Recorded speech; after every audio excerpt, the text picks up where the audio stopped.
Ask yourself, do you know the first neighborhood in Philadelphia where people lived and things were established?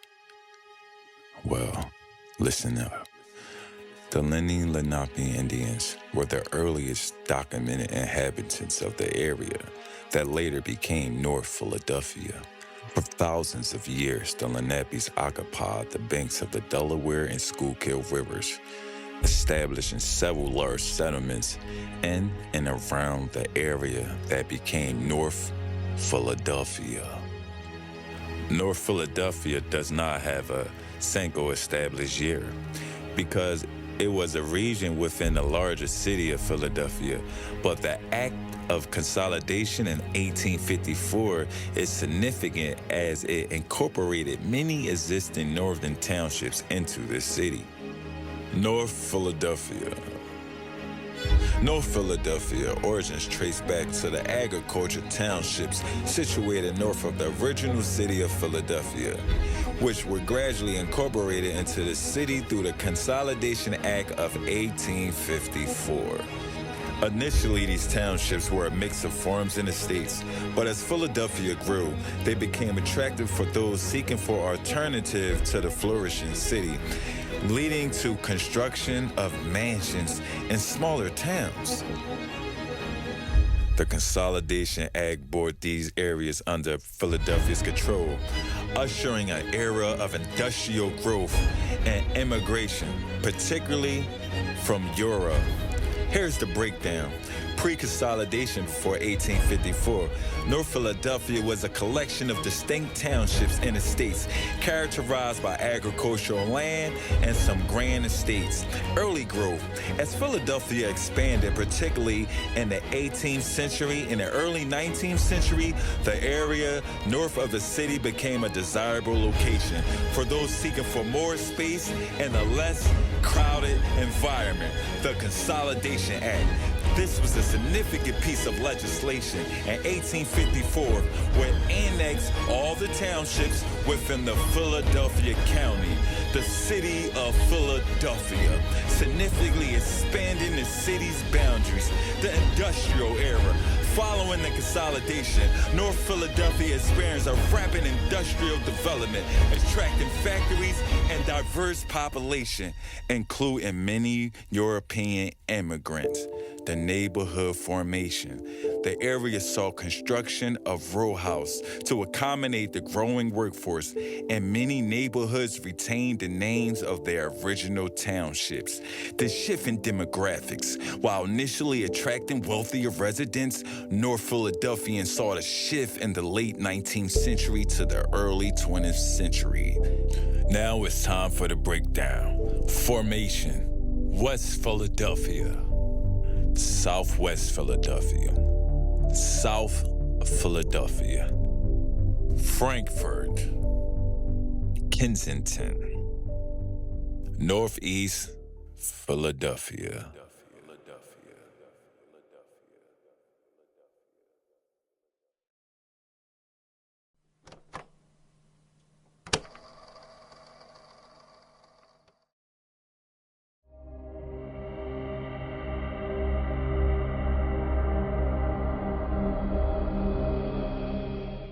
Hey, what's going on, y'all? Listen, my name is Kenny Ebo. I'm from Uptown.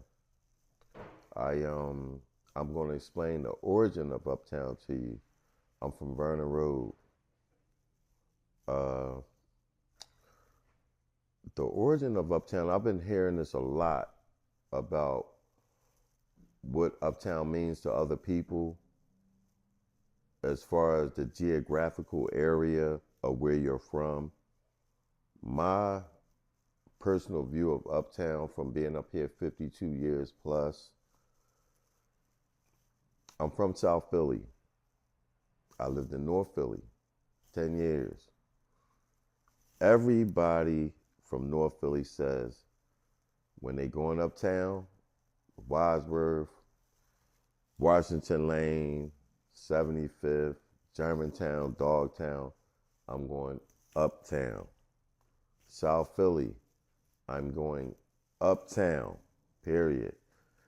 Somerville, to me, Germantown, Dogtown, Brickyard. I have never, ever, and some of my personal friends are from these neighborhoods. I have never heard any of them say from where they live at that I'm going uptown. They don't say that. They say a specific street that they're going uptown to.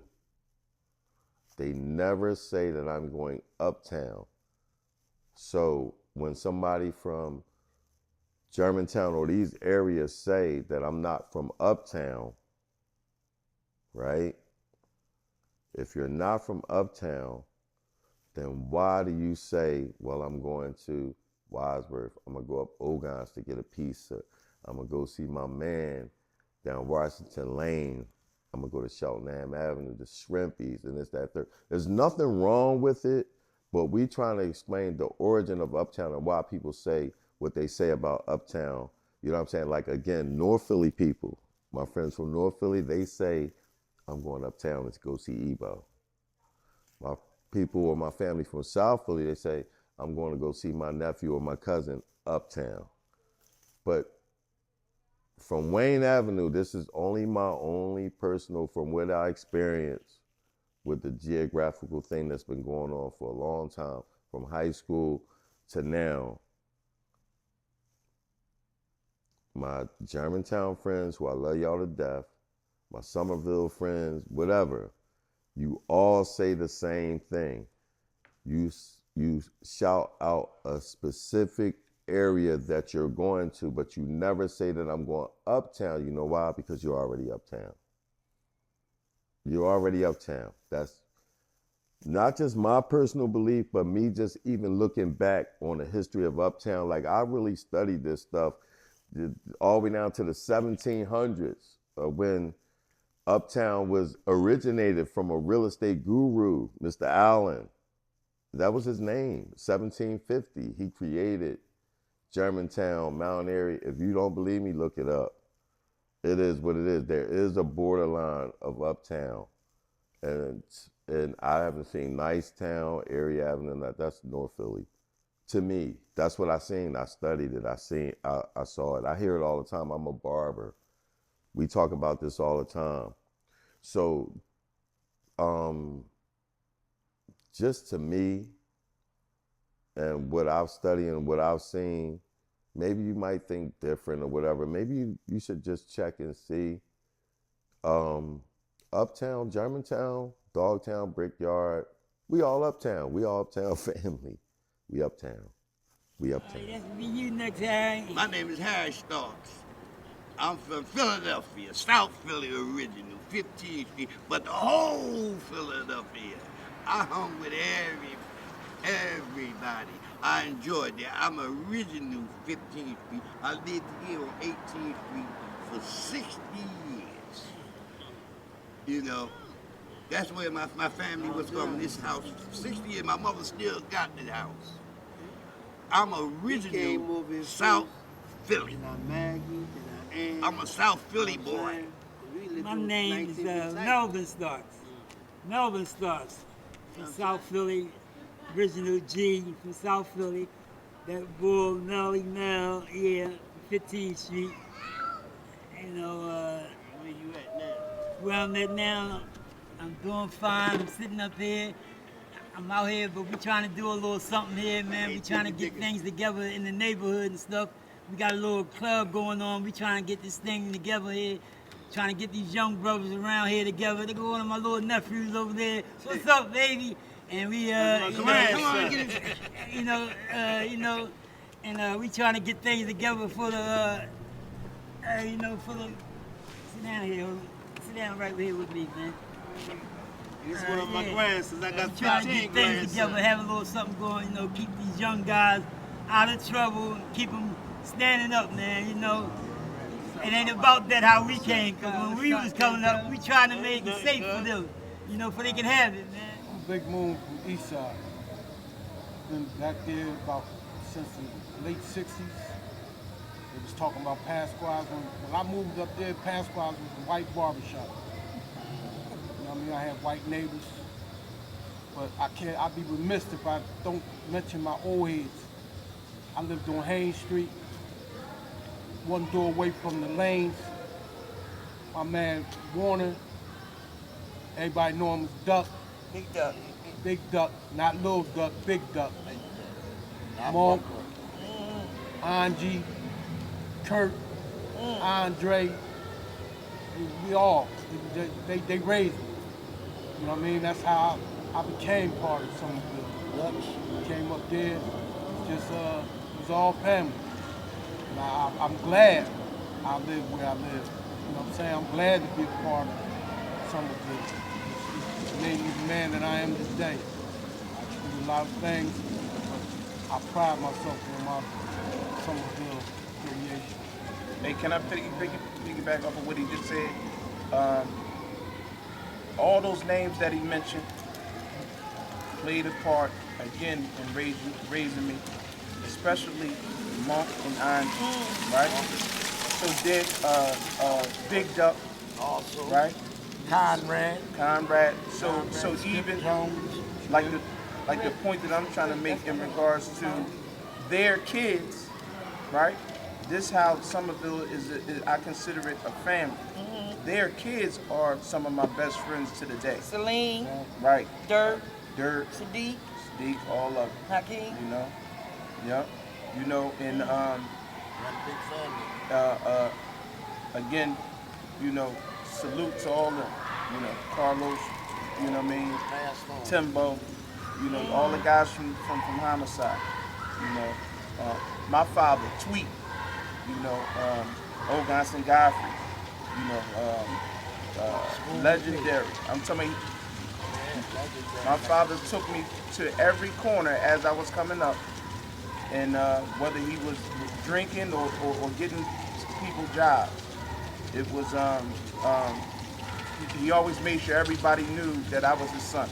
So here it is, 45 years later, I'm 50, right? I have kids and I have nephews that I do the same thing with. You know, so I just wanted to end that part. I had to get that piece in. Let me get this one piece in. I got you, because it can't be remiss without the GQ, my brother, GQ Rick, and they all used to go to Wagner Ballroom. They started at GQ dancing and all that. And I wanted to, real quick, we can't forget one of the legendary eating spots where you was safe at. I remember Stein, Hav, and all of them used to take me and a couple of guys on the block, Old Guys Diner.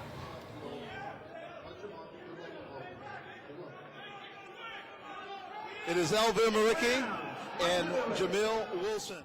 Greetings. Right now, we're live in Philadelphia on the legendary block, 75th and Fayette. They call that Uptown, Topside. And we with an even more legendary boxer, which has an astounding record of 1-42, I believe, or something like that, Goldie. Like, what's going on, man? Tell the people about yourself. 1-42, man. You know, man. I did my 1s and 2s uptown, you know, but you know, 1-42, that's real funny. So let the people know, like, you know, what was your actual record? You know, I heard that you was a champion. You even became one of the first African American to own a poppy store in your neighborhood. Yes, sir. Well, you know, going back from back in the day, you know, I started out fighting on the streets. You know, I was 42-0. Okay. I know I had On the 40. I streets. know I had the 42 I was part. 42-0 on the streets. All KOs. ER pickups. Okay, they didn't put that in my notes. Oh, yeah, they got that wrong. Okay. But, That's Prince's fault. Prince's fault. Your fault, Prince. But anyway, man, getting back, man, to the legendary neighborhood, man. Uptown is where I'm from. I'm Jamil Black Old Wilson, professional fighter. I've been boxing all my life. Like I said, I started from the streets. I was doing a little bullying in school, beating people up. And you know, my father, my uncle, and cousins and all my relatives was boxers. So my dad took me to my uncle that trained him. And my uncle Hassan was a light heavyweight champion of the world. And he trained me, starting out training me. And I trained with him with my amateur career. And my amateur career, I had over 38 fights in my amateur career. My amateur career, I was 32 and 4 or something like that, if I remember.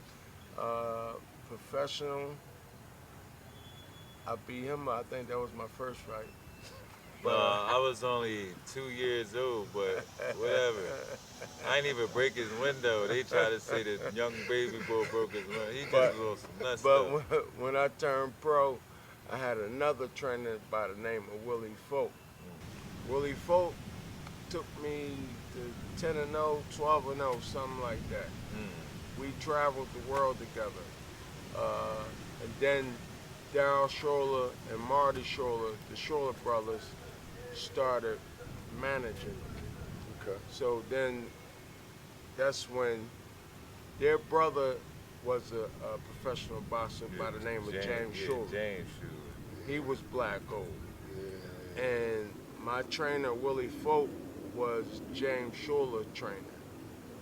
So when I went to camp with Evander Holyfield and Don Turner, the legendary Don Turner, and I know y'all know Holyfield. Don Turner was Holyfield trainer, and I had to go over there to spar. I think I was sparring with Jeff Lacey at the time. My name is Michael Hickson, aka 47. And we're here at Waterview Playground on Haynes Street. I have so many memories of this place. My father used to work here. He used to open it up on Sundays for us sometime when guys didn't have anything to do in the neighborhood. My father, they'd call my father come up here, open this place up, man, let the young guys come in so they have a place to have rent. I've been here 71 years, man. I was born on Haynes Street, man, in 1954. So I've been in this area for 71 years. I own 3 properties on Haynes Street. I had a store on Haynes and Morton. And so my life has evolved around growing up in Haynes Street. And I'm here with Tracy Harris, and she's an original from Haynes Street. Her family's been legendary from Haynes Street. I want her to introduce herself and to tell her story. Hi, my name is Tracy Harris. Born and raised back Haynes Street. My grandmother was born back Haynes Street in 1932. And we're here to talk about Waterview, and we're here to talk about real entrepreneurs when they own the buildings and when they own the stores here in Germantown. With Michael 47, Spice of Life. This store sold the best food. I was introduced to the best potato chips, Utz, through 47's store. Hi, I'm Marie Holloman Bridges, author of Tug of War, Me versus Them. It's about people pleasing, and it could be purchased on Amazon.com. I guarantee you will love and you will learn things about yourself that you didn't even know. You will discover why, how you people please. Born and raised in Philadelphia, 1965 at Thomas Jefferson Hospital. A native of West Philadelphia. Love West Philadelphia. My fondest memories of West Philadelphia is not even knowing that we were poor. And when I say poor, the community that we had, the love that we had and shared, it was just wholesome. Going to parochial school, the music, the dancing, the love, the family was so important then and today. I always say that we are the last of the Mohicans because we knew how, we had grit, and we have grit till this day. So, you know, I wonder what the generation of today what will their story be about these times? So, you know. She forgot to mention that I'm 8 minutes older than Oh, her. yes, I forgot. And my name is Michelle Holloman, and I am her big sister by 8 minutes. And growing up in Philadelphia, again, we're twins. We were born the same day, 8 minutes before her. I just remember growing up in a neighborhood that we had police athletic league. We were very active. We played ball. I remember I hit my first roofie with my half ball. You know, I'm going back. And I remember just playing king ball and jumping rope and having a great time. Yeah, remember we used to do talent shows. Wow. We used to do everything. I was a in the neighborhood. choreographer, remember? We had a great time. I was a baller, so I played every ball. Look at me, I'm popping willies. So I was really just doing my thing. You know, I was somewhat a bully a little bit, but I didn't know what that word meant at the time. But I pretty much held my own, and I fought all the time. Sometimes out West Philly, you just had to rumble. People just jealous of you because you're a pretty girl. So, you know, you had to give them one of these, you know. So that's how I kind of grew up, kind of toughy. I think they used to call me Tuffy, right? Somebody used to call me Tough. Yeah. And I was the and good. my name is William Holloman, Yeah. right? I was born in '46, and these are my children, right? These are my girls. Yeah, I have a lot of history in Philadelphia. Moving from North Philadelphia to West Philadelphia is a big change. Atmosphere change, everything changed. When I first moved up here, it was inundated by white folks. And it was something new to me because, I came up here, went to school, Transfiguration on Cedar Avenue. Never went to school with white folks. Big difference. What year was that? In 1960, I moved to West Philadelphia. Daddy, I heard you was in a gang back in the day. Cedar Avenue gang. Blink. Blinky, is that what they called you? Yes, Little Blink. Little Blink. Yeah. Oh, yeah, those were the days. Those days were something else. Because the South Side at that particular time, like I say, was just the South Side. Then later on, the South Side became 60th Street. It became the Barbary Coast. It became 58th and Osage. It became Rodman Street, Cedar Avenue, Eiffel Street. They all broke off into, a gang. Can you name the rival games at the time? Man, Cedar Avenue for everybody. 60th Street, Barbary Coast, Webster Street, Woodland Avenue, Pine Street, 42nd, Lex Street. They fought everybody. So now I'm gonna talk about my little buddy EA. I met EA years ago, man. I'm gonna keep it all the way real. Maybe like 14, 15 years old, real ambitious kid, the kid with the deep voice and this, that, and third or whatever. That was my young boy. You know what I mean? I always focused on EA whenever I seen him. He was always a good kid, always showed me love. I was older than him. You know what I mean? EA, there was a little separation in our lives that when the next time I seen him, he was a grown man. And he was doing some things, he was doing some positive things that I liked. Me being a barber and seeing kids, coming in my shop and wanting to do things like sing, rap, or whatever they wanted to do. I could never call anybody that I grew up with, but I could always call EA. Studio time costs a lot of money. I would never bombard EA with nothing unless I thought it was right or I felt it was right. Even though I would take kids to a studio, EA would keep it real with them and tell them you got some work to do. EA would never charge me up, for these kids because he loved these kids. I would sit back and watch EA talk to these kids and school them or what to do. You know what I mean? Because to me, there's never a bad kid, just a misdirected kid. You know what I'm saying? EA understood that because he went through that. You know what I'm saying? I had 4 brothers that went through that, so I know how it go. I'm not going to talk about them. You know what I'm saying? But I could talk about EA because, he's here. That's my man. You know what I mean? Like, I've seen some of the things that he did for me when he didn't have to do that. You know, I would leave my shop just to take a kid down to his studio, and they'd be so happy. Oh my God, I'm going down the studio. I'm gonna be in front of these people, yup. And then when they go in there and they see the cameras, they would look at me like, damn, like you did that for me, yup. Because somebody did that for me when I was growing up.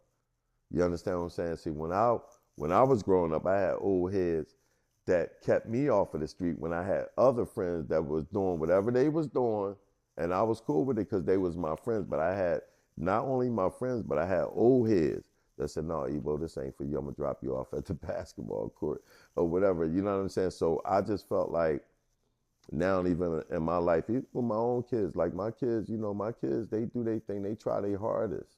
You know what I'm saying? But these kids out here, you know what I'm saying, they need that attention. You know what I'm saying? If you can spend at least an hour out of your time talking to one kid or trying to make them feel good about something that they don't feel good about, you're going to make them feel good, if you can understand what I'm saying.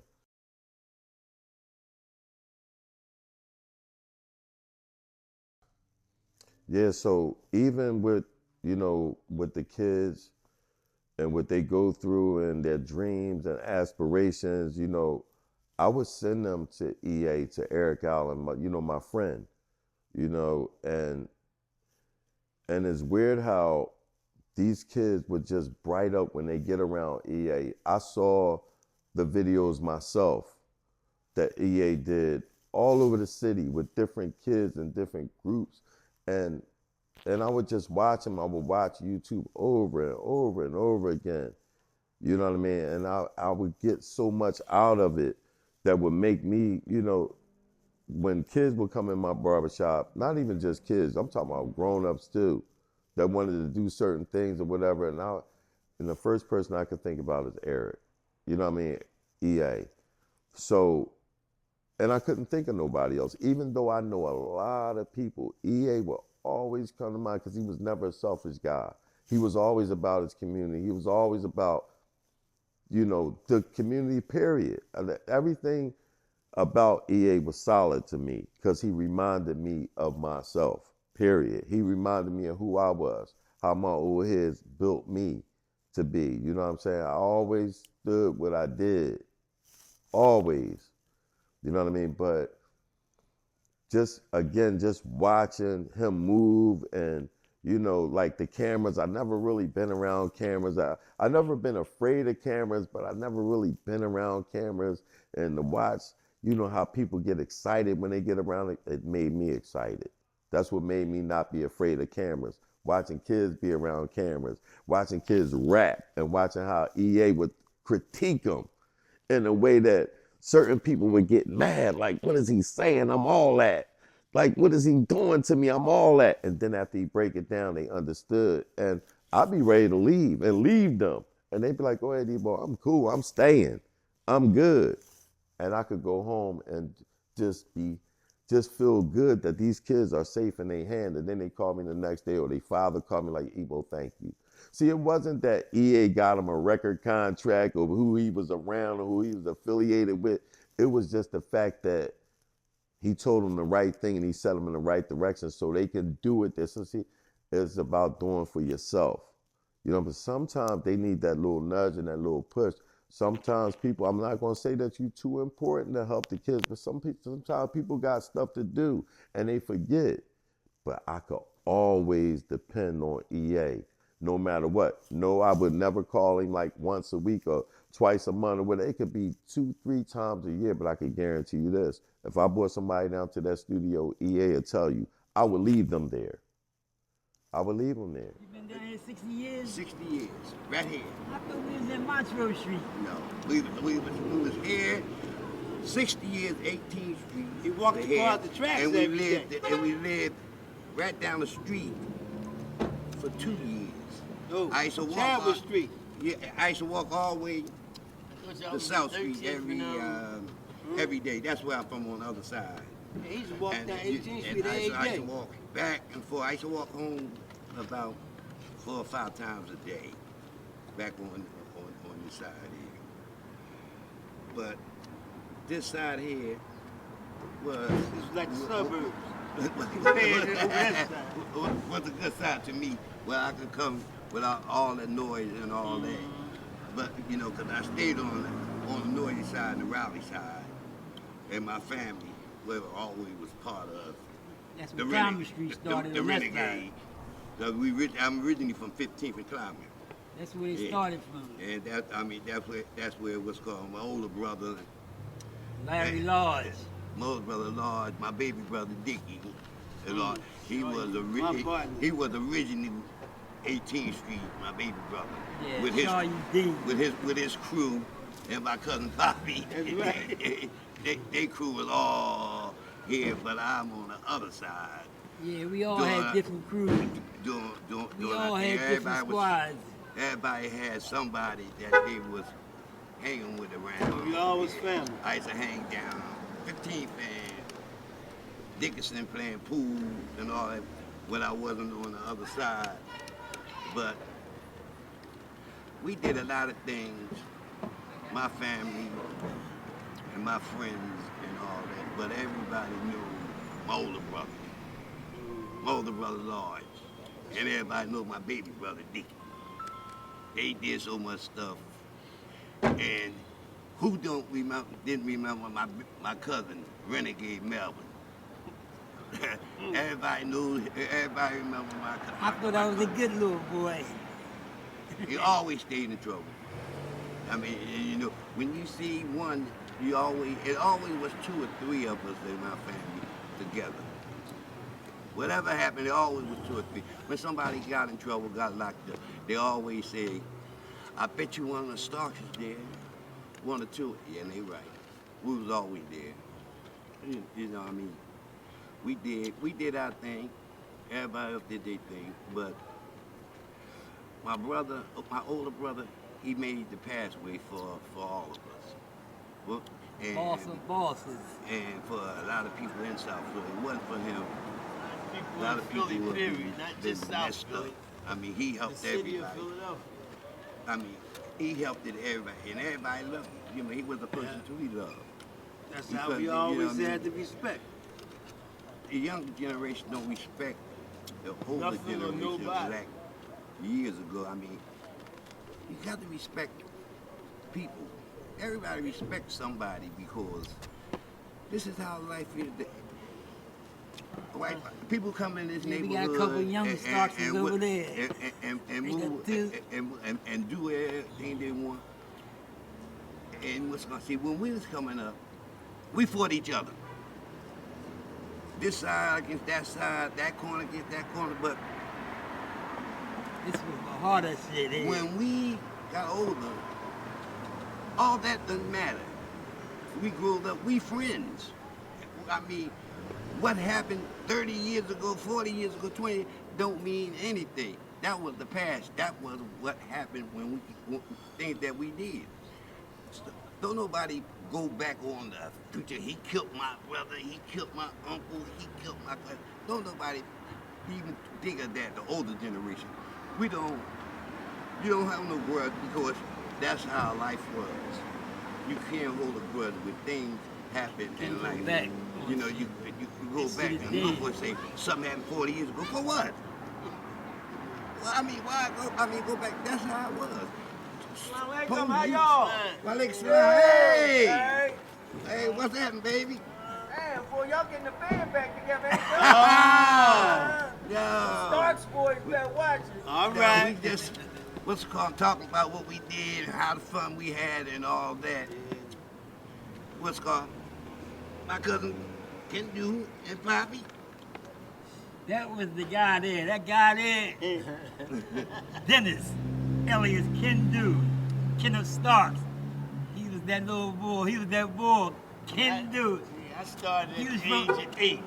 He started at 8. I came up under Talk my about brothers. I that. come Talk up about under my that. When brothers you and started for cousins youngin. And everybody. So you the only one that pictured the Black Corporated, I was the right? only- I was You the was only 7 young years boy. old, wasn't you? No, I was like 12. Oh, yeah. It was when they had tuxedo hat. Yeah, when they had the Black Poppy. He in the picture with a tuxedo on. 9 years old. Yeah, the black 9 years I was the old. With a tuxedo on. I was the We killed mascot us. of the Black Mascot, Black Incorporated. The mob, yeah. That's how I learned from my He old found age. me. That's He right, found you in the know? footsteps. That's me. Can you imagine a 9-year-old with guy 29, 30 years old killers and all Killers. that? He right there. They got their arm around his little self. Because he was the Starks. Why wouldn't he? He was representing. He was the Starks boy. Yes, yeah, he was. my little brother. Yeah, that was my little brother. Yeah. This where the Black Incorporated started from. Right here, this corner here, right over that there. house. That house over there, the Black Mob came up. Sam Christian. All these streets. Sam Christian put all these niggas together. Cadillacs, BMWs, every drop off right there. Yeah, that's where it started from. You come past these neighborhoods, and my brother come past. You'll come past. You'll see 7 or 8 Cadillacs out there. They'll come past, and we'll be sitting outside talking all that. My brother here, and there come to see my brother and talking all that in front of my mother's door. And be a bunch of them. Like they was asking permission. Permission, can they do this? Or can they do that? That's what they was coming for. All these Cadillacs. Ask permission. And all that in front of that door. Boats, as y'all well know, from one of the largest neighborhoods in Germantown. And growing up in Germantown, which a lot of y'all don't know, back in the 50s, this area was called Anderson Playground, where we at now. And from then on, it was considered East Germantown. They changed the name to East Germantown, which all of this is Germantown. Later on, it was considered, which was that in the 80s, it was considered Lonnie Young, one of our so-called brothers that was from the hood. He was on the boxing team, Olympic boxing team, and he lost his life in a plane crash. And they eventually named the playground after Lonnie, good brother. But the area also is known as Summersville, where we grew up at. We grew up in Summersville, and back then, like I said, growing up in Summersville, hey, anybody that lived in Summersville know, it was like family, all for one and one for all, But we had some good times, we had some bad times, and life went on. Hey, I also remember when he mentioned that Somerville, when he mentioned the Ville, there was a thing called the pit back here. I remember my old heads will bring me back there. That's where most of the fair ones will take place. I was traumatized as a youngin'. Went home, told my mom several times, yo, Dad, my dad had me, it was blood everywhere, but it was a learning lesson, and I wouldn't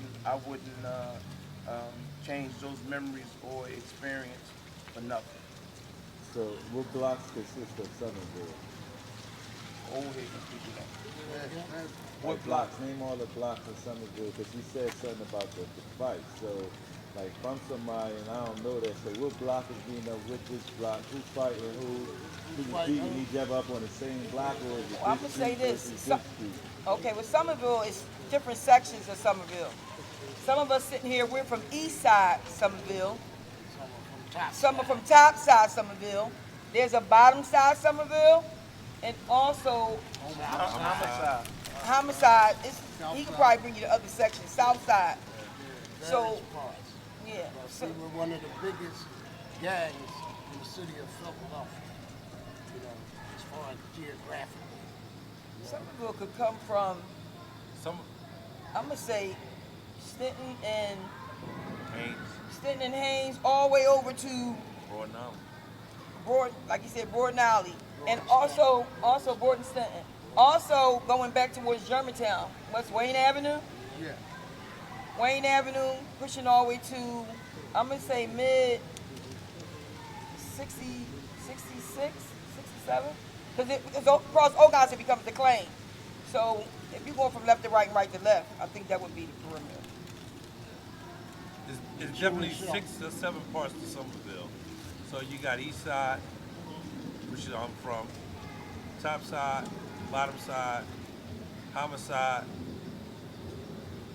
West Side, South Side, and Homicide. Homicide Squad. So you know, I was born and raised in the section Price and Crittenden Street called East Side Somerville, and you know, right there, it's probably one of the smallest sections, but back then it was one of the roughest sections that I can admit. But you know, back then it was all rough because you know, let's say nowadays the youngins are glorifying gun violence. Back then we was raised as men, so you settled your differences with your hands. And to this day, you know, men are able to still speak about it and things like that. So, you know, nowadays, like growing up in Somerville, it wasn't nothing but like a big old family. Whether you was from East Side, Bottom Side, Top Side, everybody stuck together when it came to somebody from the outside. So, you know, we had our differences inside. That's right. And there were times when we didn't have nobody else to fight, we fought each other. Absolutely. We fought each other. I'm from Top Side. You know, I was born and raised here, South Side on Boyer Street down there. At one time we used to call it the 56 Bell Bar. Now it's called TJ's. But like he just said, we all a family in the field. Spin off what Mikey just said about the pit. We used to call it the hole. It was 1, 2 up front, and then it was 3 back here, which is covered up now. And old heads didn't care. If they see us arguing amongst each other take it to the hole. On the basketball court, they stop the game and put you in the hole. And you gotta go in that hole and body box to the end. And if you fight. Or fight. And that wasn't the only reason why you were in the hole. Oh, yeah. When it come to going back to school, spring training, hey, everybody had to box. Yes. You know what I mean? You got in there, and them old heads would, I mean, they would put something on your ass. Trust me. Definitely. Yeah, they put something on your ass. There ain't no coming out. It was like gladiator. You know what I mean? Everybody's around that little square, and they once you in, you in. You got hickeys, cuts, whatever. You know what I mean? That's the way we grew up. You know what I mean? I want to add something to my neighborhood. My name is Vez, and I'm from East Side Somerville. I was asking my mother this morning. We moved back East Side Somerville in 1970. When we moved back East Side Somerville in 1970, we lived around Italians. Italians was on Worcester Street. We had Italian food markets. Mike's. Look, Mike's was our food market. Look, we would play hopscotch, double dutch, hide and seek, catch a girl, get a girl. We would go to Aubrey Park. I played tennis in Aubrey Park for 3 years. I probably should have beat Venus and Serena. But I'm serious. But my mother worked. My father died when I was young, so I didn't have anybody to support me to push it. But I played for 2 or 3 years. I was on Channel 29 one time. But, you know, that was them. But when we moved back there, it was everybody in the community supported each other. Everybody was unified. You can knock on your next door neighbor door and say, do you have a cup of sugar? Do you got a slice of bread? People really, a lot of us, we was struggling. But we made the best of what we had. And we didn't allow other people to dictate how we lived our lives in our hood. But I noticed maybe at least 6 or 7 years later, I noticed the Italians started moving out. They started moving, you know, I guess it was, you know, it was a lot of us blacks moving in, so they started moving out. I think the only Italian that really stayed back was Pasquale on the corner of Stetton and Haynes, Blue Caves, sold the water ice and the pretzels. And Pasquale had his differences with the neighborhood.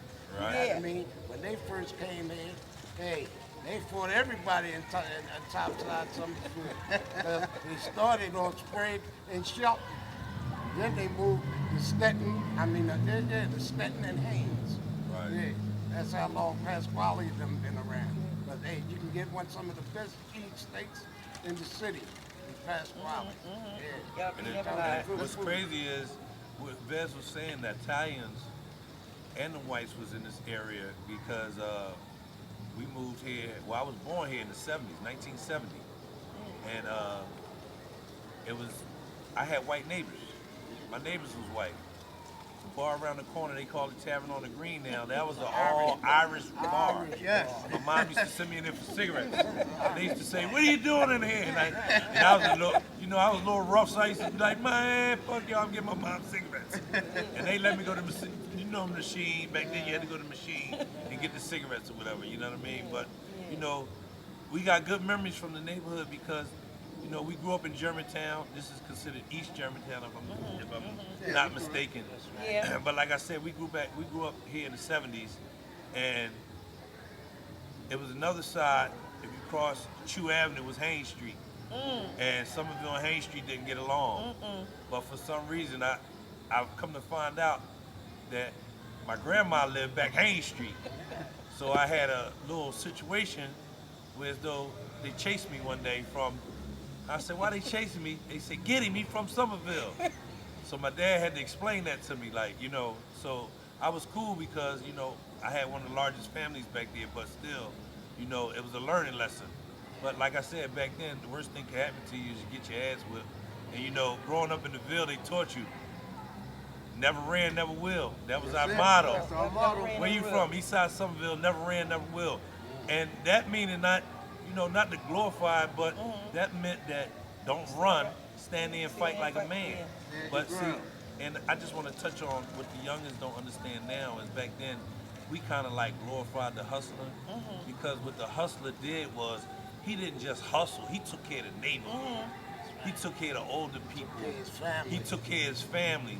So you know what I mean? Like now they looking, they glorifying the shooter. Like the shooter is like a crash dummy now, you know what I mean? He's throwing his life away. He's gonna affect two families in one, you know what I mean? His family and somebody else's family, you know what I mean? So we don't glorify that because the way we was raised is if you have a difference, you sell it like a man. Like they say, you take it to the hole. We be on the basketball court. If you ain't like how hard somebody fouled you, let's take it to the hole. And if that person wasn't about that and he ain't want to throw his hands, he'll say, check the ball up. That means he don't want to go to the hole.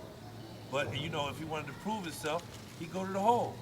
And, that was just growing up, you know what I mean? But we all experienced different things, and, we all grown now. And the good part about it, we live to fight another day.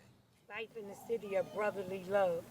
During the times of the racial riots, Black Lives Matters forming, senior citizens not being able to get their medication due to black people rioting, tearing up stores, a place where there's already no resources.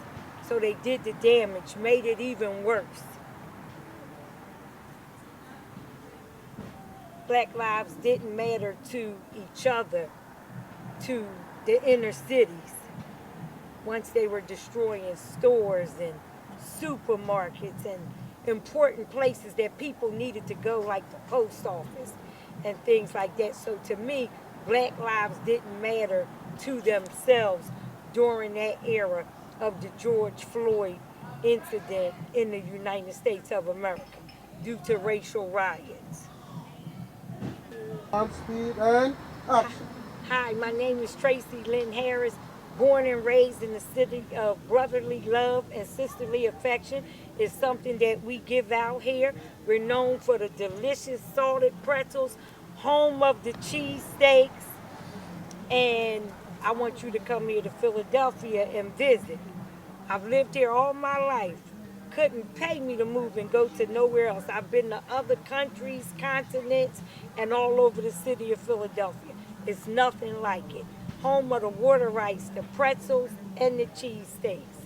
Try one.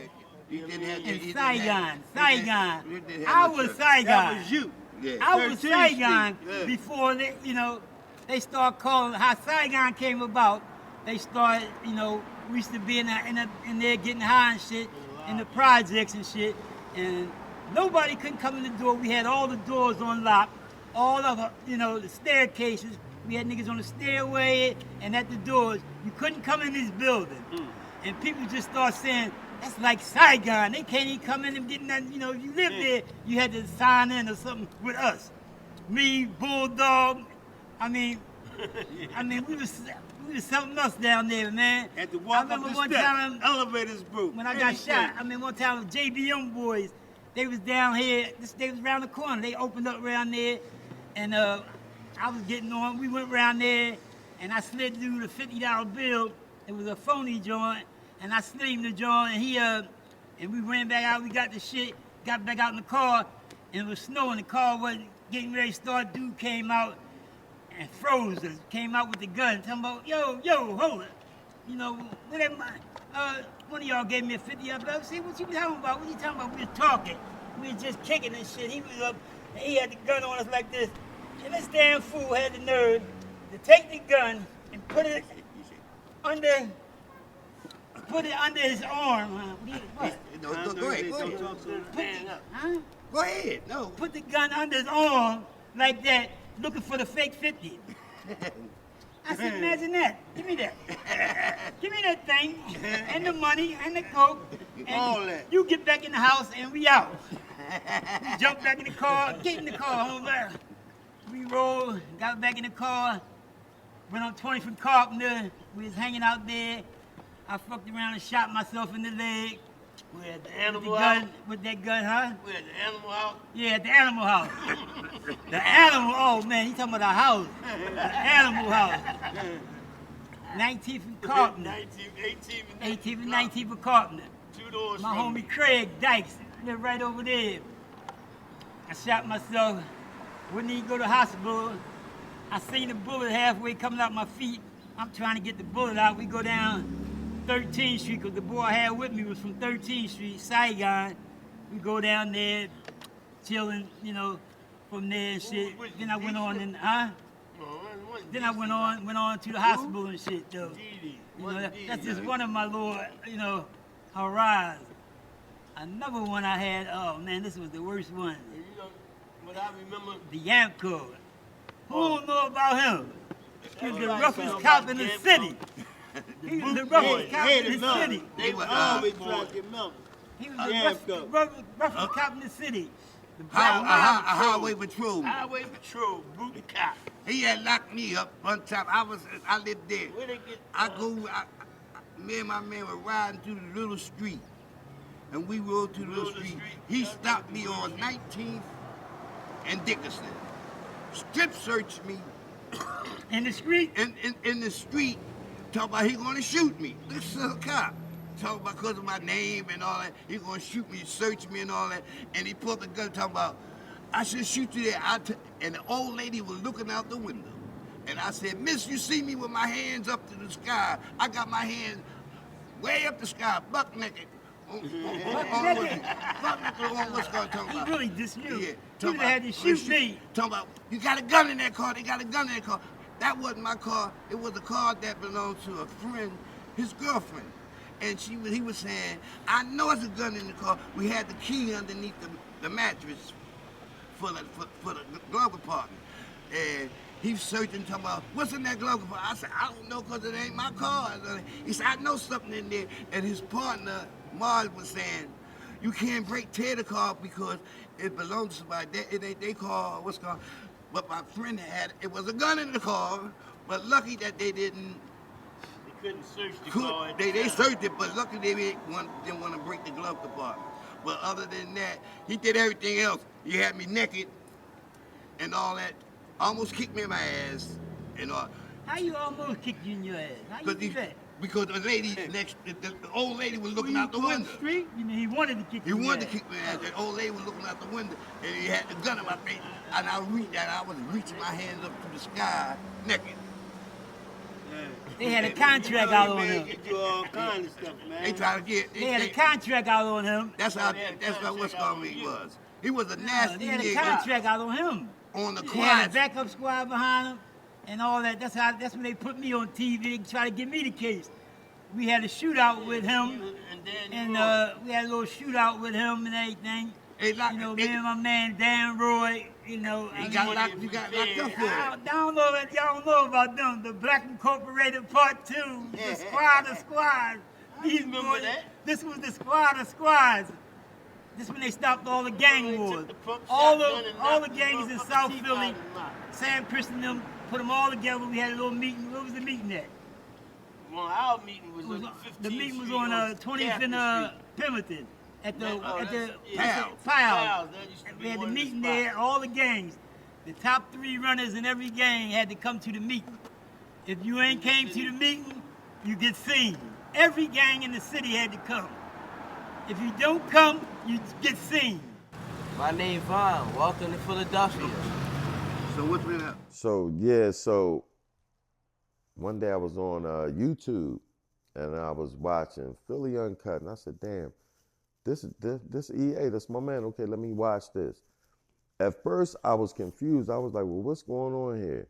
But then after a while, when I started watching different segments of it, and I started seeing people that I knew from all different places, you know, on Philly Uncut, I was like, damn, okay, EA, all right, cool. And once I really started like really getting into Philly Uncut, I was like, damn, this is kind of something that I've done in my lifetime where, honestly, I have been in situations with some young boys that hated each other. And it bothered me so bad that, and those, I don't really like talking about people. I don't do that. But I've been in situations where I had to bring 2 people together that hated each other and talk to them or let them talk it out. And now I'm talking about when they was in their 20s and now they in their 40s and now they best friends. You know what I'm saying? But a lot of that, I get that, it's about being educated and paying attention, because I remember my son told me a long time ago, Dad, you judging me off the music that I'm listening to instead of listening to it yourself. So I started listening to it. So I listened to King Von and all that. I listened to what they saying. But when I started watching Philly Uncut and I started talking to young people, no, I didn't get through to all of them. I didn't. I'm not going to sit up here and lie and say that I did.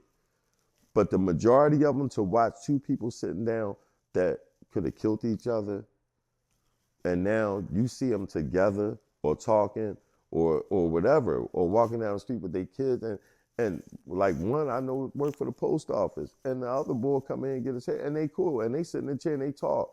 They don't talk about none of that back in the day stuff or whatever. So, you know, so just for me being like aware, because I wasn't aware of none of this, the Philly Uncut going, listen, EA was going in different neighborhoods talking to people and projects that I wouldn't even go in. Like, I ain't going in there, but I seen it. And I was like, damn, like this boy is laughing. He really down 7th and Snyder, like laughing and joking. Like, I would not even get out the car until I had to understand.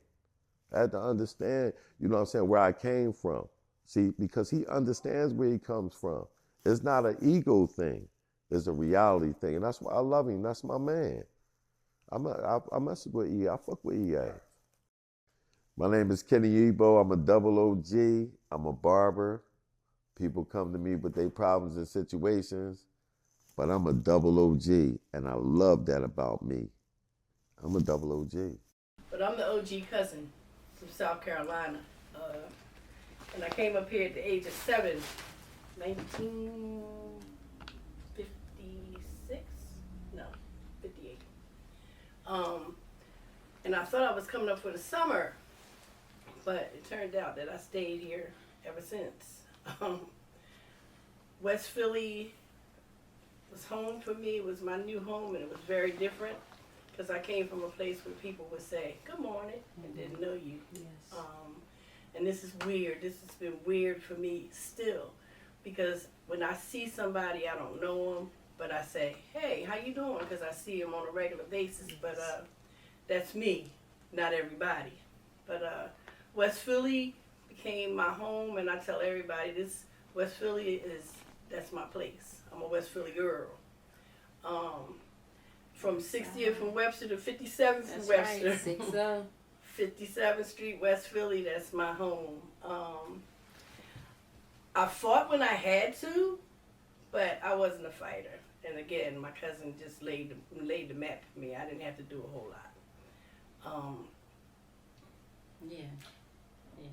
I want to ask y'all a very serious question that I experienced, and I'm from the 60s as well, late 60s. Islam. Now, I heard a lot of different OGs and old heads talk about when their experience of Islam, whether it's from the Nation of Islam. And I think that's how a lot of us got introduced to Islam. Can you explain, each one of you, explain a little teeny perspective of when Islam was introduced to you and what religion was around at that time that you knew of? I'll go Sure, first. sure. My father's Muslim. And what year was this around? My father was born in 1922. My father became a Muslim while he was incarcerated, and I can't tell you what year, but he became a follower of Elijah Muhammad.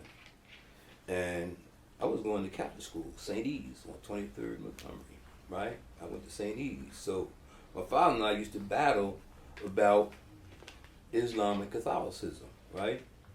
And he would tell me, son, you just don't know it, but you were born a Muslim, right? He'd tell me that. And he would take me to the masjid on Bailey and Columbia, between Bailey and Oxford and Columbia. Used to be a mosque, when the masjid was a mosque. I met Malcolm there. He used to go there. They used to have the shabazz, the bean soup, and I love the bean soup, and the whole wheat muffin, the whole wheat muffins. You know, so that was my introduction then. But as time went by, I became disgruntled with my Catholic religion. And one this particular time, my son got here. Muslim. Rahimullah. Muslim. Gave me my shahada.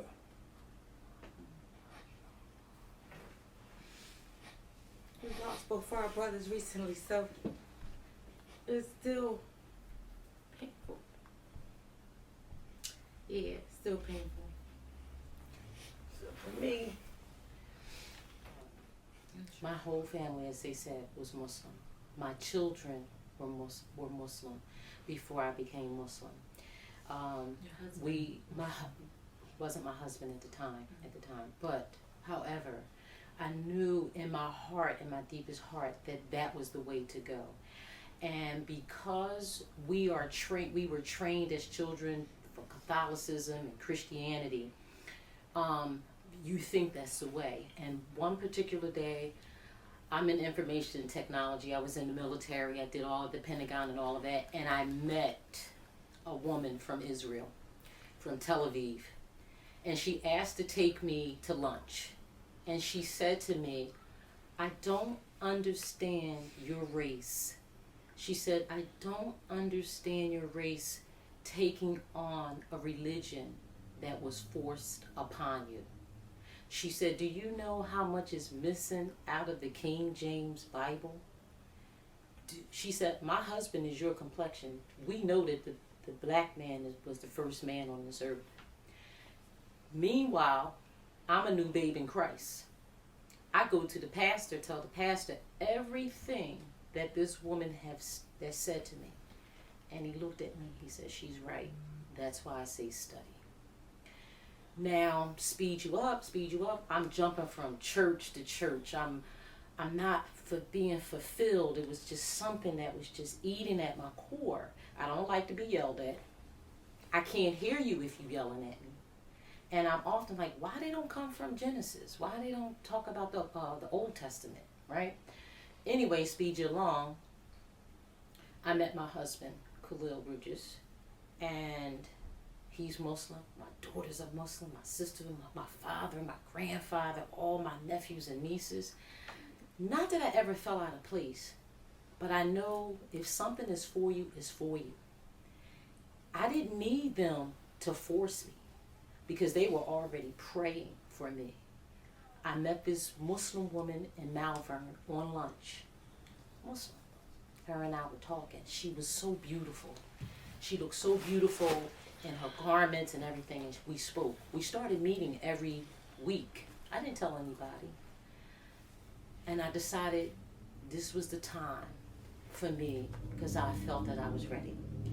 And I took my shahada and I told my sister, I told my brother, he cried. He said my prayers had been answered. He brought over the sealed nectar. He brought me the whole book of the sealed nectar. Read this. My sister gave me, I'm getting all these gifts and so I knew what was for me is for me because Islam is a way of life. Not because of what I see other people do. When my husband and my brother married us, I don't know, I might be revealing something nobody knows here, but we were married twice. During COVID, we got married, and my brother married me. Then we had another wedding in July. And after the wedding, my friends kept saying, what's a dowry? You know, those kind of things. And I said, I'm going to say to you, like it was said to me by my brother, Islam is the most beautiful religion.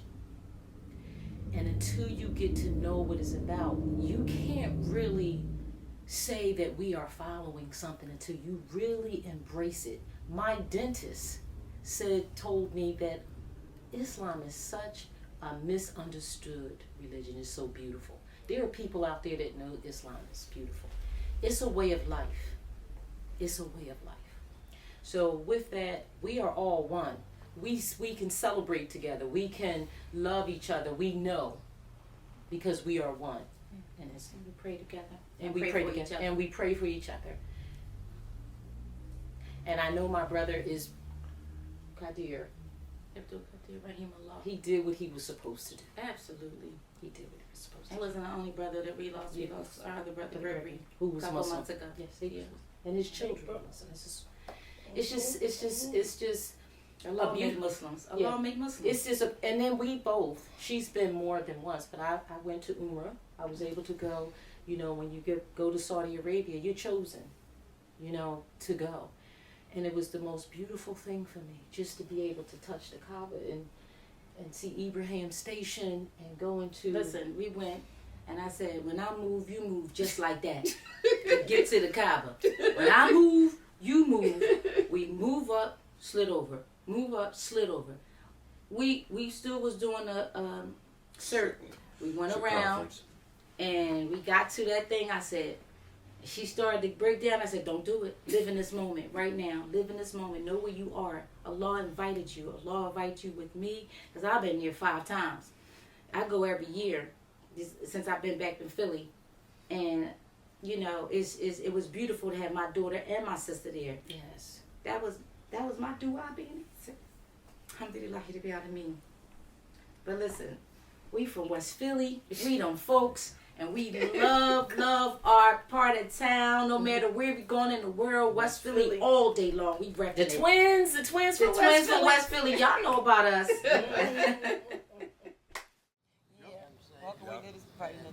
Listen, we're speaking of day, you know what I mean? We're talking about like the white people. I remember living next. I'm Gov. I remember living next door to the white folks down there on Boyer Street. And this is the first time I ever heard supper. I didn't know what supper was. And they kept talking about, Mom would come out and say, Joey, come inside. It's time for supper. And I went to ask my mom, like, Mom, what is supper? Because they have supper like every night. They don't have nothing else different. You know, my mom's like, boy, get in the house so you can eat. That's right. Next door neighbors or the neighbors down the street, they were, you know, white. They say, come get supper.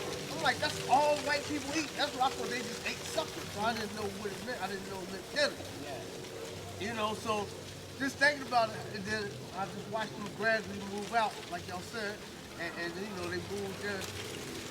Then we moved in more, and like I said, this part of Philly, which is East Germantown, Somerville, we are nothing but a big family. So what you from East Side, so what you from South Side. So what you from homicide? There was a time, the Ville, collectively, we are family. Yeah. And back then, it was certain times, certain people couldn't go to certain neighborhoods. Yeah, exactly. Absolutely. You definitely couldn't go in certain neighborhoods, and we had to respect that, because we all stood for what we believed. Right. But like you said, Somerville, we collectively, we definitely family. But see, like, the youngest don't, not to cut you off, the youngest now, they don't understand, like, we try to give them some game, they look at us like we don't know. But I'm sitting here now, Boats, Vez, Moon, they my old heads. I still respect them because we got a mutual respect for each other. Not that they older than me or I'm younger than them. It's just the fact that I have respect for them because we came from the same neighborhood. I know they got my best interests at heart. You know what I'm saying? Even Mikey over there. Like Mikey he from Homicide, but I know if I see him out and I got an issue, I know me and him together, we can handle it, you know what I mean? We can work it out, or whatever the case may be, but I know he got my back because we from the same area, you know what I mean? So, you know what I mean? That's like, he's my old head over there, Moon. You know, that's Big Moon right there, you know what I mean? He's sitting there cool, He just but... got him from a flight, so... Yeah, he a little tired from a flight, but that's my old head right there, you know? He came through to show up. They ready to... Hey, yo, not to cut you off, y'all was talking about the eateries in a different neighborhood. So it'll take me back to a beautiful place. Like I said, I'm Mikey. I'm the youngest from the crew, right? So I'm 50 now, right? I'm the young boy of this crew. So I always feel like, you know, a person always had to have like a certain qualification to call me their young boy. You know what I mean? So with everybody sitting here, you know, they definitely have those qualifications, right? So by me being from 21st and Maderi / 21st and Shelton, that's the Homicide Squad. We had an eatery called Primo's. And when I tell you, he would let us run up tabs to go get the lunch meat and the bread. You know what I mean? Hey, look, sometimes the bread might be a little molded. You know, your mom tell you, man, hey, look, take them edges off, man, and keep going. Hey, look, you might get a sour milk from time to time. No, take that back. You know what I mean? You know, but Primo was definitely one of the ones, you know, that wasn't that embraced us all. Very respectful. Yeah, and like before I go any further, I would really want my old heads to know from all over the Ville, you know, that I love all them, you know, a dear friend of mine who was murdered. His name was Big Rose, Eric Rose. Hell of a family. You know, I'm talking about really taught me the game when it came to the streets. Hey, look, when I tell you that he was one of a kind, you know, I think about him every day. But you know, I would salute him to the end of time. When it comes to old heads, and I say that to say, there was a time I thought that I was one of the baddest from the Ville, right? So I did something disrespectful on Shelton Avenue, right? Again, not glorifying anything, but it was Rogue that took my bike, and the other old heads that said, yo, you can't come back up here for a couple days. So I'm like, the love and respect that I have for my old heads, I went home, I cried, you know what I mean? You know, and I had to regroup from it, but it also gave me balance and structure in regards to what you do and can do in the Ville, you know. Because the old heads checked you. Because the old heads checked you. Mikey, not to cut you off while you talking about the old heads, right? While you were sitting there just listening to your story, I got to talk about my old head, Stomach. Right. My God, you talking about one of the triple OGs. Yeah. Stomach back in the 80s. You know, he would be, because they hung out at the bar at the beach. We can't leave out the beach. You can't. The beach is Sprague Street. The beach is on Sprague Street. That is the safe haven. Yeah. For real. Right. But when they used to be at the 56 bar, they great start, you know, they great get into whatever. Right. Go down the street. Right. Man, I ain't gotta, you ain't my dad. Go down the street. You know what you do? Go down the street, sit on the step, you cry. Brother asks you why you crying, or your mom asks you why. Steinman, boats, pond, Chuck. They told me to go down the street and hit me upside my head. Well, you should have listened to them. Right. And because not to cut you off, but they was probably trying to get you out the way or something. Exactly. You know what I mean? They was probably trying to get you out. I want to bring up old head. I want to bring up my old head from Topside. And that was half head. Yeah.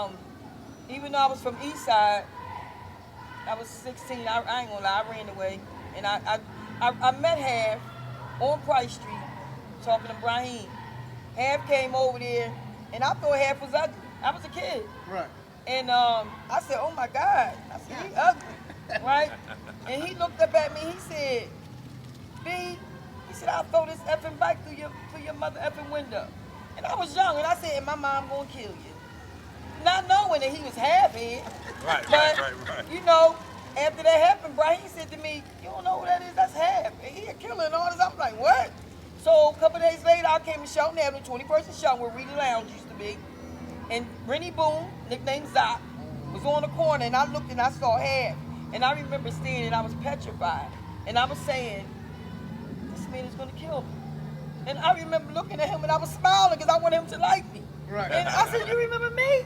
I'm the little girl that she was gonna throw the bike through my mother's window. And he said, come here. And I went over to him, listen. And he embraced me. And I ain't gonna lie, I was scared to death. And I ended up dealing with Half. So I was leaving top east side and coming back here and back south side for a long time. You know, and eventually Half ended up going to jail. And my life moved on, but through the loyalty that I have for him as a person, I stuck with Half through everything. And if you know, both Half died in jail from cancer.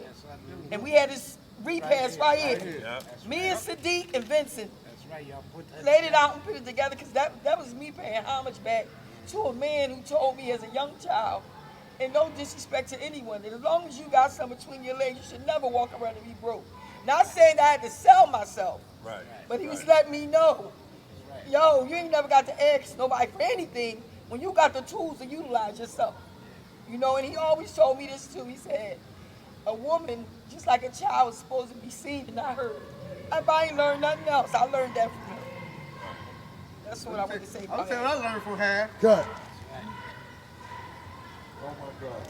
Now, you know, I'm definitely empathetic to that, but you know, the question I got asked, like, do you feel like it was worth it going home? Like, you say you went home, you know, pretty much you miss your family, to see your family, and then you at this point where you can change your life and your family all the way around and become not just legendary in Philadelphia, but legendary in world history. Like, do you regret going back home that day? And I know that might sound silly because, like, who would want to get shot? But you could have went home, got shot, made $1 million, and it could have been worth it to you. Like, I don't know. Man, I actually was promised $1 million had I would have won a championship. You know, Don King was looking at me, Lou Duva was looking at me. You know, I came up in the era of sparring Bernard Hopkins for all his professional fights. I came up in the era of sparring Meldrick Taylor. It's not an older fighter out there you can think of I didn't box that was middleweight or super middleweight. I boxed them all. So being as though that you experienced that, you know, do you feel like you lost the opportunity of a lifetime? Would you be able to get back in the ring? Like, what happened? You know, coming home from the Olympic tryouts, I got shot. And when I finally woke up and realized that I got shot, I was hurt because the money I could have made, how I could have changed me and my family life. Like I said, that's going back to having one foot in the street, one foot in the gym. You gotta be 100% in the gym. And I was doing both, one in the street, one in the gym, you know, but that's how, you know, I got my bar, that's how I got my store, you know, I was boxing, I was selling drugs, I was doing too many things. So, you know, that messed my boxing career up. So do you regret it? Like, was it? Cause I definitely regret it. Because you might could love the streets more than your boxing career. I don't know. The streets, And then boxing, they was going hand in hand because, you know, in boxing, I win a big fight. Now, after a big fight, I got a big party tonight. You know, and now everybody coming out to the main event, big party tonight. Now I'm outside hanging out late night, drinking, still doing my thing, you know, money, drugs. So just give me this. Cars, so just give me this. people. Just bring us through this mode. So now you gotta, you know, you gotta rehab. You got the reality is that, you know, I might not recover to be the same person I was. Like, did you try to return back to the ring in your form, or did you just quit and all after you got shot? No, after I got shot 9 times, I continued on boxing, and I turned pro after that. So since I didn't win the Olympics, I turned pro. So me turning pro, that also was a life-changing because that was different than amateur.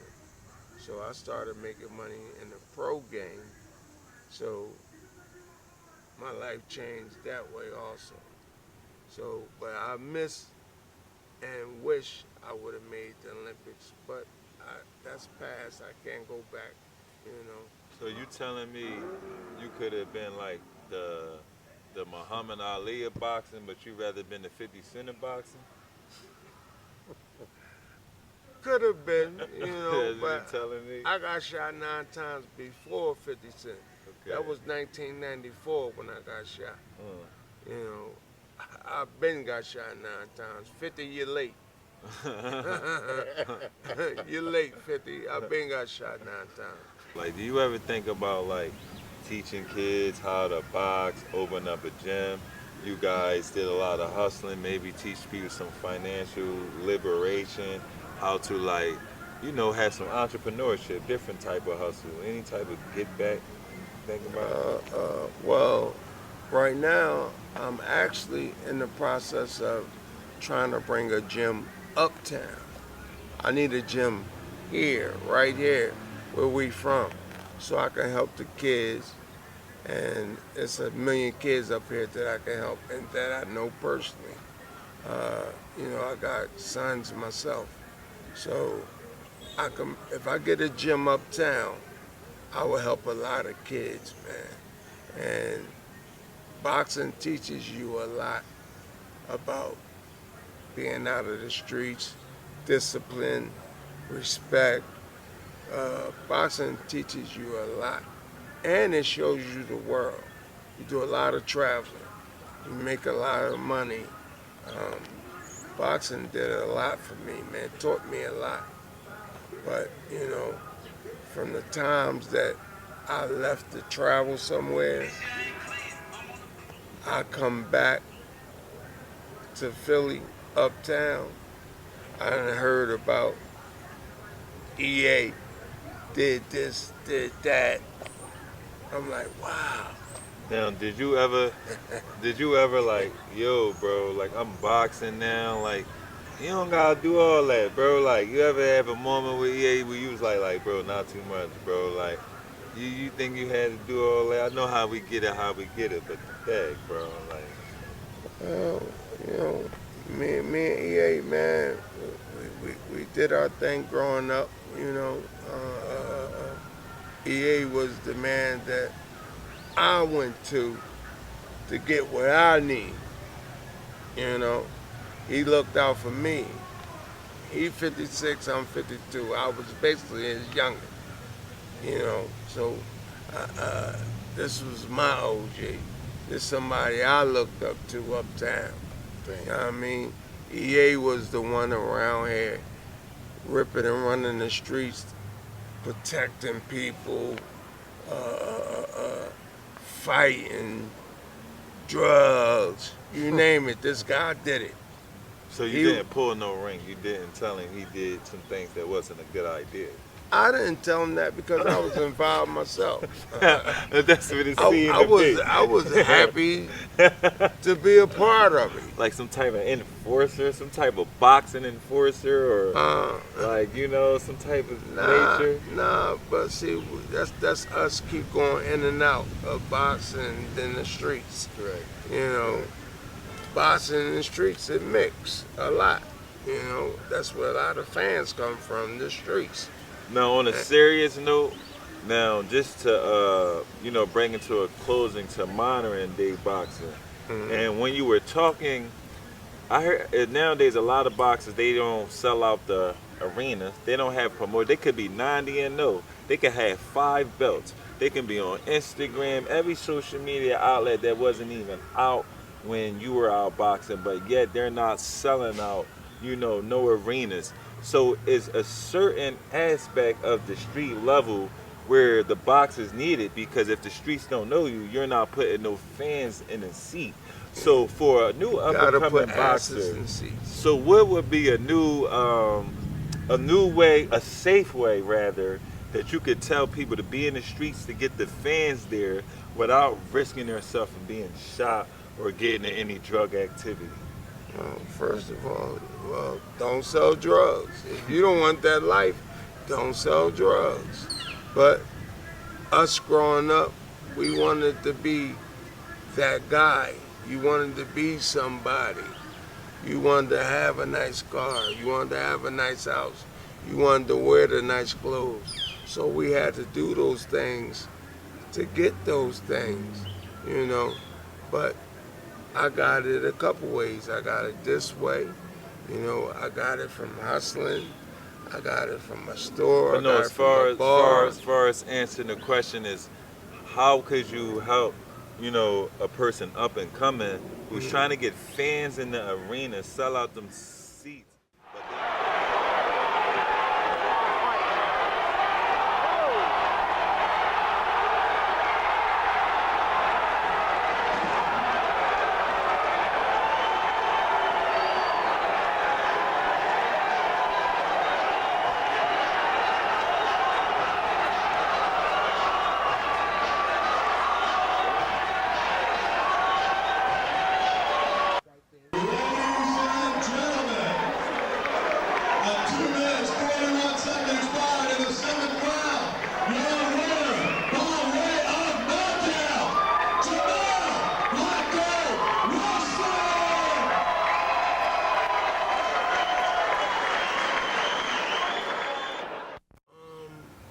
Right now, you know, in boxing, telling a young man about boxing, man, you got to stay in the gym. You got to run every day. You can't be hanging out with your friends all night long. I mean, you can have friends, but you can't be hanging out partying. You can't be selling drugs. You can't be doing none of those things. Right now, it got to be, if you want to make it to the top, you got to be 100% boxing. And from the time you wake up to the time you go to sleep, you gotta wake up, go running. You gotta come home, get some rest, wake up, eat a meal, back to training. Lifestyle. Boxing is the lifestyle. Boxing got to be everything. It's not something you do, it's your lifestyle. Your lifestyle. Your lifestyle. Boxing has to be everything for you to make it to the top. So how do they get those fans? How do they get those people in the seat? That's for the promoter. Yeah. Now let's let him do the outro. Yeah. Then we do the boxing. Okay, so you want to mention his name for the cameras? Okay, you want what's to the mention the outro? year he was talking about? Face your name. It's your Jamil name. Black Gold Wilson, and we in the outlet, 75th. Let's go. 3, 2, 1, speed, roll. Action. It's Jamil Black Gold Wilson, Uptown finest boxer. My day one EA. Got that black gold on. Still can do it still now to this day. I still got 12 rounds in me. try me if you don't believe me, because they got the gloves right here, EA. I see you looking. You peeking, but you ain't speaking. But you don't come here to stand on the ropes either against Muriqui. Well, sometimes that's a hard thing not to do with the type of pressure that Muriqui brings on. And I tell you, the way that he ended the round, you had to be impressed with that young man, Jamil Wilson. And here goes another one of my Here goes another nephews. behind us. Here's another Starks. Another Jackie generation. Starks, grand. Yeah.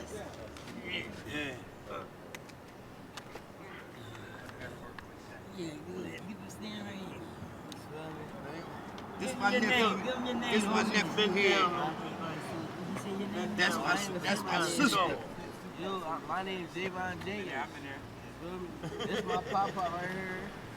All the rest of them, they my uncles, blood uncles. I was raised around them. Growing up, it's crazy. I done been shot and all that. It's crazy. You been shot already? Yeah, that's what I said when he told me that. Sometimes. I was like, you're supposed to be one of the good apples off the tree. Yeah. You know? You know how it is. They hate and they love me. They hate players. They hate real players. Feel me? But I'm surrounded around a big family. You feel me? I know they got me, so I ain't really worried. This is part of the game. You know me? And this is my nephew right here. My wild sister's Jackie Starks. Her son. Everybody know. If you came to 18th Street, you know my sister Jackie. She was always on that step. I know 18th Street. Yeah, Southwood, but I'm saying you came to 18th Street, you always know Jackie on that step. She would be on that step. She had something to say to you and to say to everybody. And they know. They say, where that lady at? You didn't come around here and hang or say nothing. My sister Jackie will tell you straight out and straightforward. And they know what she said on that corner. They know, say, Don, that lady live in that house on 18th Street. That's all they know. That lady live there. But I mean, she always kept a job. I mean, she raised a lot of these young guys in the school around there. Yeah, Child, because she worked at Child for 25 child, years. right? Yeah. And they came up like this. And they all had respect for her. That's what you could all say that young generation did. That when she came, they had respect. You know, these young guys, some of them have respect, but majority don't. They just got to get the respect back in the neighborhood. In the neighborhood, we be better off because you ain't gonna get nowhere hating each other. Yeah, you be fighting. That shit ain't nothing. If somebody doing better than you, be happy for them. Ask him how can I get to do better. That's all. Don't be hating because he's doing better. Try to ask him, can he help you to do better? That's the name of the game in this world, to try to do better for yourself. If he got a good job, ask him, can he get you one? See, that's what you got to do. Don't be hating because he got this and he got that. Ask him. Be nice. Don't hate on him. Ask him, how can you get what he got? Do they got any openings at your job? Can I put an application in? Is there any houses in there or this and that? I mean, ask. You got to ask people. And things to work out. Ain't no need to be fighting or hating somebody because they got that. Hey, if you get it, you want people to hate on you because you got it? No, it ain't that. How did you get it? Somebody helped you. Everybody needed a helping hand in this world. See, each one teach one. Yeah, that's all. Everybody need a helping hand.